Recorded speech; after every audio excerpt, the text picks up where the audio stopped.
Samantala, mahigit 1 milyong pisong financial assistance pinagkaloob ng Bukidnon Provincial Government sa General Santos City.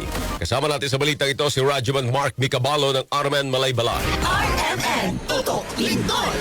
Personal na inihatid ng mga representante ng probinsyal na pamahalaan ng Bukidnon ang aabot sa 1.5 million pesos na financial assistance sa General Santos City matapos yanigin ng 7.8 magnitude na lindol noong Lunes, June 8 sa pangunguna ng Provincial Disaster Risk Reduction and Management Office o PDRRMO. Inihatid ang tulong para sa recovery effort ng lungsod. Pinaabot naman ni Bukidnon Provincial Governor Rogelio Roque ang pakikiramay lalo na sa mga namatay sa lindol at sinabing handang tumulong ang probinsya para madaling makabangon ang lungsod mula sa pagyanig.